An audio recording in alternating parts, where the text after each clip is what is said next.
Guys, welcome back to my YouTube channel.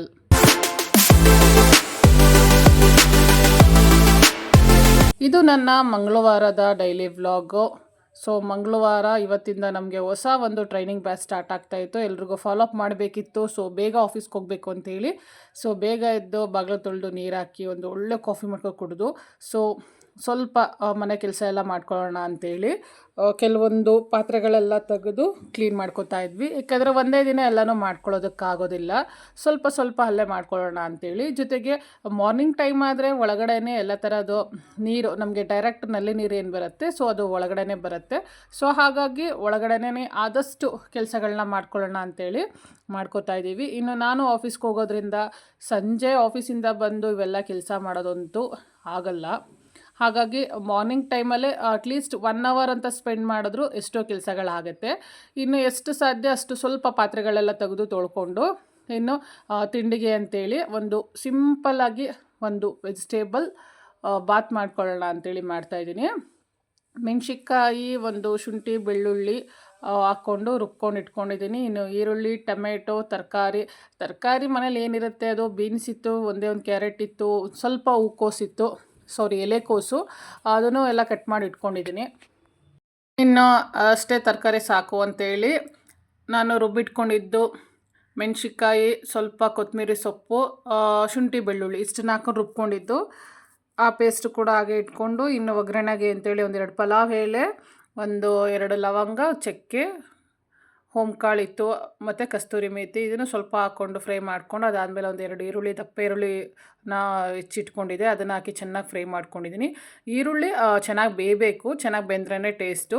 ಇನ್ನು ಅದು ಈರುಳ್ಳಿ ಚೆನ್ನಾಗಿ ಬೆಂದ ಮೇಲೆ ಅದಕ್ಕೆ ನಾನು ಏನು ತರಕಾರಿ ಎಲ್ಲ ಹೆಚ್ಚಿಟ್ಕೊಂಡಿದ್ದೆ ಆ ತರಕಾರಿ ಹಾಕೋತಾ ಇದ್ದೀನಿ. ಸ್ವಲ್ಪ ಬಟಾಣಿ ಇಲ್ಲ ಅವರೆಕಾಳು ಈ ಥರ ಇದ್ದರೆ ಚೆನ್ನಾಗಿರುತ್ತೆ. ಇನ್ನು ತರಕಾರಿ ಸ್ವಲ್ಪ ಒಂದು ಅರ್ಧ ಬೆಂದ ಮೇಲೆ ಟೊಮೆಟೊ ಹಾಕೋತಾ ಇದ್ದೀನಿ. ಟೊಮೆಟೊನ ನಾನೇನು ತುಂಬ ಸಣ್ಣಗೇನು ಹೆಚ್ಕೊಂಡಿಲ್ಲ, ದಪ್ಪಗೆ ಹೆಚ್ಕೊಂಡಿದ್ದೀನಿ. ಒಂದು ದಪ್ಪದು 3 ಟೊಮೆಟೊ ಹಾಕೋತಾ ಇದ್ದೀನಿ.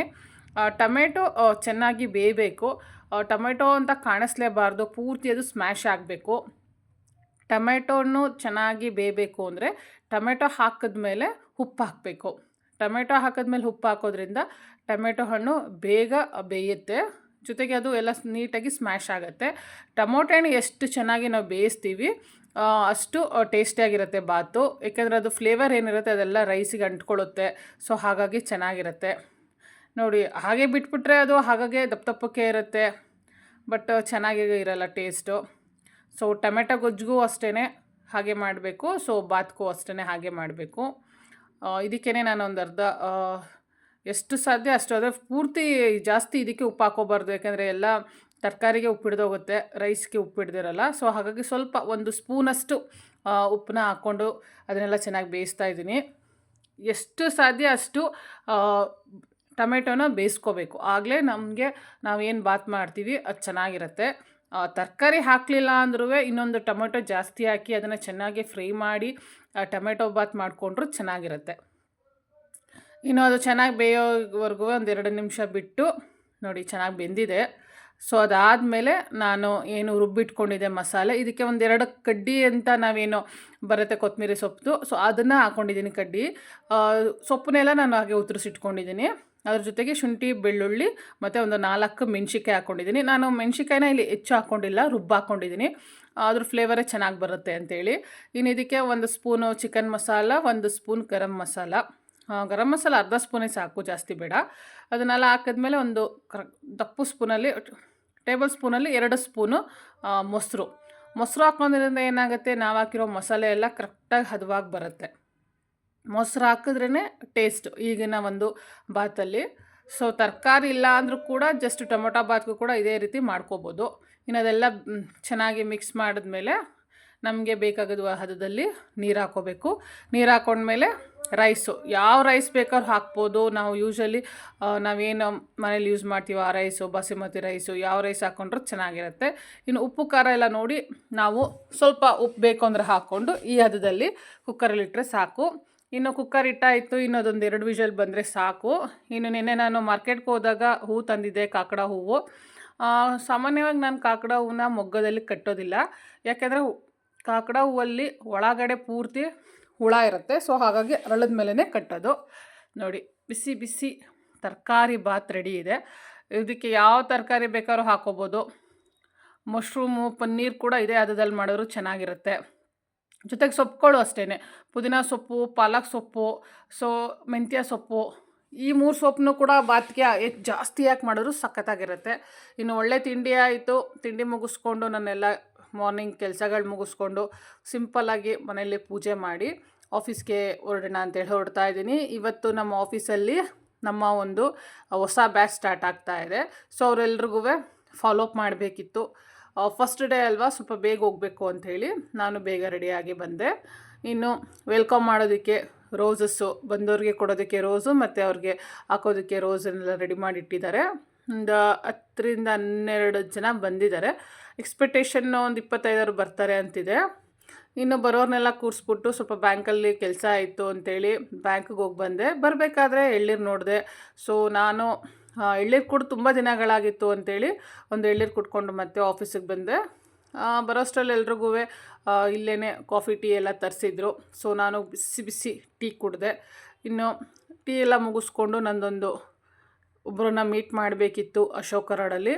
ಹಾಗಾಗಿ ಸೊ ಪಕ್ಕದ್ದೇ ನಮಗೆ ಅಶೋಕ ರೋಡ್ ಬರುತ್ತೆ. ಅಶೋಕ ರೋಡಲ್ಲಿ ಅವ್ರನ್ನ ಮೀಟ್ ಮಾಡ್ಕೊಂಡು ಬರಬೇಕಾದ್ರೆ ಮಹಾಲಕ್ಷ್ಮಿ ಸ್ವೀಟ್ಸ್ ಇದು ಹೆಂಡಿಂಗಲ್ಲಿ ಬರುತ್ತೆ. ನಮ್ಮ ಆಫೀಸ್ ಆಪೋಸಿಟ್ ಕೂಡ ಮಹಾಲಕ್ಷ್ಮಿ ಸ್ವೀಟ್ಸ್ ಇದೆ. ಇದು ಅಶೋಕ ರೋಡಲ್ಲಿ ಹೆಡ್ಡಿಂಗಲ್ಲಿ ಕೂಡ ಇದೆ. ಇಲ್ಲೆಲ್ಲ ಥರ ಸ್ವೀಟ್ ಚೆನ್ನಾಗಿತ್ತು. ಬಟ್ ನಾನು ಬಾದಾಮಿ ಹಾಲು ತೊಗೊಂಡೆ. ಬಾದಾಮಿ ಹಾಲು ಕುಟ್ಕೊಂಡು ಆಫೀಸಿಗೆ ಬಂದೆ. ಜಾಸ್ತಿ ಜನ ಏನಿರಲಿಲ್ಲ, ಒಂದು 20-26 ಜನ ಬಂದಿದ್ದಾರೆ ಅಷ್ಟೇ. ಇನ್ನು ಮಧ್ಯಾಹ್ನ ಊಟಕ್ಕೆ ಅಂತೇಳಿ ಅವ್ರಿಗೆಲ್ಲರಿಗೂ ಇಲ್ಲೇ ಆರ್ಡ್ರ್ ಮಾಡಿದರು. ಸೊ ನಾನು ಕೂಡ ಅಲ್ಲೇ ಊಟ ಮುಗಿಸ್ಕೊಂಡು ಇನ್ನು ನಾನೆಲ್ಲ ವರ್ಕ್ ಮುಗೀತು ಅಂಥೇಳಿ, ಇನ್ನು ಟ್ರೈನಿಂಗ್ ಮುಗಿದ್ಮೇಲೆ ನಮ್ಮ ವರ್ಕು ಮುಗ್ದಂಗೆ. ಸೊ 3:30-4 ಗಂಟೆ ಆಗಿತ್ತು. ಸರಿ ಅಂಥೇಳಿ ಹೊರಡೋಣ ಅಂಥೇಳಿ ನಾನು ಹೊರಟೆ. ಸೊ ಅಲ್ಲಿಂದ ಇವತ್ತು ನಾನು ಆರ್ಯನ್ ಫ್ಯಾಷನಿಗೆ ಬಂದೆ. ಆರ್ಯನ್ ಫ್ಯಾಷನಲ್ಲಿ ಹಬ್ಬಕ್ಕೆ ಅಂಥೇಳಿ ಹೊಸ ಬಟ್ಟೆಗಳು ತರಿಸಿದ್ದಾರೆ. ಮಕ್ಕಳಿಗಿರ್ಬೋದು, ದೊಡ್ಡವ್ರಿಗಿರ್ಬೋದು, ಸ್ಯಾರೀಸು, ನೈಟೀಸು ಪ್ರತಿಯೊಂದೂ ಕೂಡ ಹೊಸದಾಗಿ ತಂದಿದ್ದಾರೆ. ಯಾಕೆಂದರೆ ಇಲ್ಲಿ ನೆಕ್ಸ್ಟ್ ಮಂತು ಫಸ್ಟ್ ವೀಕಲ್ಲೇ ಮಾರಿ ಹಬ್ಬ ಇರೋದು. ಸೊ ಹಾಗಾಗಿ ತುಂಬ ಜನ ಎಲ್ಲ ಕೇಳ್ತಾಯಿದ್ರು ಅಂಥೇಳಿ ಎಲ್ಲ ಹೊಸ ಕಲೆಕ್ಷನ್ಸ್ ತಂದಿದ್ದಾರೆ. ಸೊ ಮಕ್ಕಳದ್ದು ಫಸ್ಟ್ ಡ್ರೆಸ್ಸಸ್ಗಳು ಚೆನ್ನಾಗಿತ್ತು. ಇನ್ನು ಹೊಸದಾಗಿ ಸ್ಯಾರೀಸ್ಗಳ ಪ್ಯಾಕ್ ಎಲ್ಲ ಓಪನ್ ಮಾಡ್ತಾಯಿದ್ದಾರೆ. ಸೊಬಾಗ್ತಾನೆ ಎಲ್ಲ ಬಂದಿದೆಯಂತೆ, ಎಲ್ಲ ಓಪನ್ ಮಾಡಿ ಇಟ್ಟಿದ್ದಾರೆ. ಸೊ ಸಾಕಷ್ಟು ಸ್ಯಾರೀಸ್ನ ಎಲ್ಲ ತೆಗೆದು ಇಟ್ಟು ಜೋಡಿಸಿ ಆಲ್ಮೋಸ್ಟ್ ಯಾವ್ಯಾವುದು ಏನೇನೋ ಕಲರ್ಸ್ ಎಲ್ಲ ನೋಡ್ತಾ ಇದ್ದಾರೆ. ನನಗಂತೂ ಒಂದು 2-3 ಸ್ಯಾರೀಸ್ ತುಂಬಾ ಇಷ್ಟ ಆಯಿತು. ಡಿಫ್ರೆಂಟಾಗಿದೆ, ಫ್ಯಾನ್ಸಿಯಾಗಿದೆ. ಸೊ ಎಲ್ಲೋದ್ರೂ ಕೂಡ ಉಟ್ಕೊಂಡು ಹೋಗ್ಬೋದು. ನೋಡಿ ಇದಿಷ್ಟು 4 ಕಲರ್ಸ್ ಇದೆ. ಇದಂತೂ ಸಖತ್ತಾಗಿದೆ.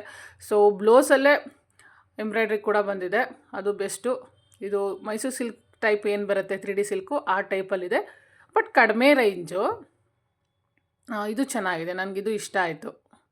So embroidering blouse, plain sari ಸಖತ್ತಾಗಿದೆ. ಇನ್ನು ಅದನ್ನು ಬಿಟ್ಟು ನೋಡೋದಾದರೆ ಬಾಕ್ಸಸ್ಸಲ್ಲೂ ಕೂಡ ಇನ್ನೂ ಸುಮಾರು ಸ್ಯಾರೀಸ್ಗಳು ಬಂದಿದೆ.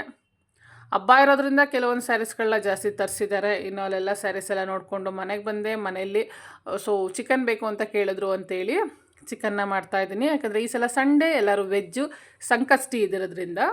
ಸೊ ಸಂಕಷ್ಟಿ ಇದ್ದರೆ ನಾವು ಮಂಗಳವಾರ ಬಿಟ್ಟು ಬೇರೆ ವಾರ ಬಿದ್ದರೆ ನಾನೇನು ಸಂಕಷ್ಟಿ ಮಾಡೋದಿಲ್ಲ.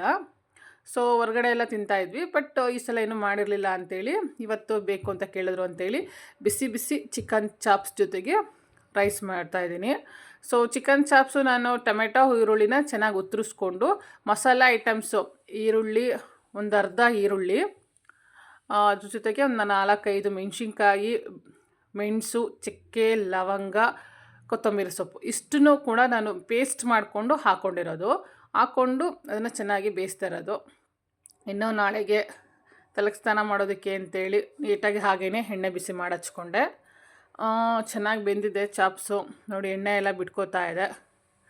ಸೊ ಈ ಥರ ಎಣ್ಣೆ ಬಿಟ್ಕೊಂಡ್ರೆ ಚೆನ್ನಾಗಿ ಬೆಂದಿದೆ ಅಂತೇಳಿ. ಸ್ವಲ್ಪ ನೀರಿನಾಗೆ ಅಂದರೆ ಅದು ಸ್ವಲ್ಪ ತೆಳ್ಳಗೆ ಬಂದಿದೆ. ಇದು ಗಟ್ಟಿಯಾಗಬೇಕು ಅಂದರೆ ಹಾಗೆ ಸ್ವಲ್ಪ ಕುದಿಯೋಕ್ಕೆ ಬಿಟ್ಟರೆ ಚೆನ್ನಾಗಿ ಗಟ್ಟಿ ಆಗುತ್ತೆ. ಚಿಕನ್ ಚಾಪ್ಸು ನಮ್ಮ ಮನೇಲಿ ಹೆಂಗಿದ್ರೂ ಒಳಗಡೆ ಹೋಗುತ್ತೆ. ಅದಕ್ಕೆ ಕರೆಕ್ಟಾಗಿ ಉಪ್ಪು ಖಾರ ಕೊಟ್ಟರೆ ಸಾಕು. ಅದಕ್ಕೆ ಇದೇ ಮಸಾಲೆ ಆ ಥರ ಅಂತೇನಿಲ್ಲ. ತಿನ್ನೋಕ್ಕೆ ಟೇಸ್ಟ್ ಇದ್ದರೆ ಹೆಂಗಾದರೂ ಹೋಗುತ್ತೆ. ನೋಡಿ ಸಖತ್ತಾಗಿ ಬೆಂದಿದೆ. ಸ್ವಲ್ಪ ಅದು ಬೆಂದು ಸ್ವಲ್ಪ ಗಟ್ಟಿ ಕೂಡ ಆಗಿದೆ. ಇಷ್ಟಿದ್ರೆ ಸಾಕು. ಅನ್ನಕ್ಕೆ, ಮುದ್ದೆಗೆ, ಚಪಾತಿಗೆ, ರೊಟ್ಟಿಗೆ ಎಲ್ಲದಕ್ಕೂ ಒಳ್ಳೆ ಕಾಂಬಿನೇಷನ್ನು. ಸೊ ಬಿಸಿ ಬಿಸಿ ಅನ್ನಕ್ಕೆ ಬಿಸಿ ಬಿಸಿ ಚಿಕನ್ ಚಾಪ್ಸು ಒಳ್ಳೆ ಊಟ.